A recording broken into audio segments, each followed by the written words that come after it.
მოდით ვნახოთ მეგობრებო, როგორ განვითარდება თქვენი და თქვენს მიერ ჩაფიქრებული პიროვნების ურთიერთობა მომდევნო 2 თვის განმავლობაში. ვნახოთ აბა, 2 თვე საკმარისი ვადა არის და ვნახოთ 2 თვის განმავლობაში როგორ განვითარდება. ჩაიფიქრეთ კონკრეტული ადამიანი, კონცენტრირდით მასზე და ვნახოთ როგორ განვითარდება თქვენი ურთიერთობა. პირველ რიგში თუ თქვენ შორის კონტაქტი ამ ეტაპზე არ არის, პირდაპირ ვიტყვი, რომ აქ შეიძლება იყოს გარკვეული ცვლილებები, მაგრამ ცოტა ფარული ცვლილებები, მაგალითად, ყალბი აკაუნტით მოგწეროთ, ან მეგობრის აკაუნტით მოგწეროთ რაღაც ჩაფიქრებულმა პიროვნებამ, ხო?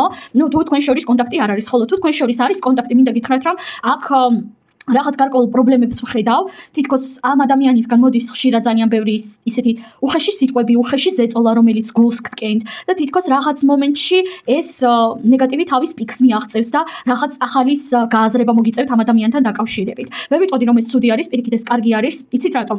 იმიტომ რომ დიახ, აქ იქნება რაღაც გარკვეული ტკივილი, ხო?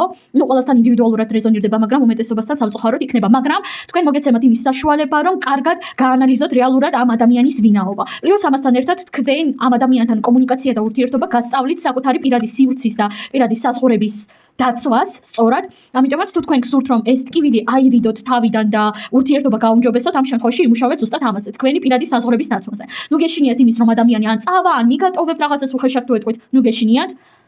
ეს არის უბრალოდ манипуляცია და პლუს ამასთან ერთად დამიჯერეთ არაფერში არ გჭირდებათ ასეთი ადამიანი, რომელიც თქვენს პირად საზღვრებს პატივს არსებობს, ხო?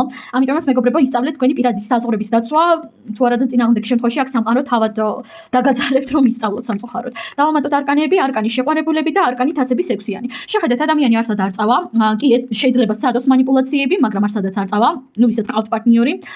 პირიქით ურთიერთობა გაუმჯობესდება, თუ თქვენ ისწავლით პირადი საზღვრების დაცვას, ხოლო გავიმეორებ მათთვის ვისაც არ გაქვთ კონტაქტი ჩაფიქრებულ პიროვნებასთან, აქ თქვენ შორის კონტაქტი დიდი ალბათობით იქნება, მაგრამ ოდნავ ფარულად.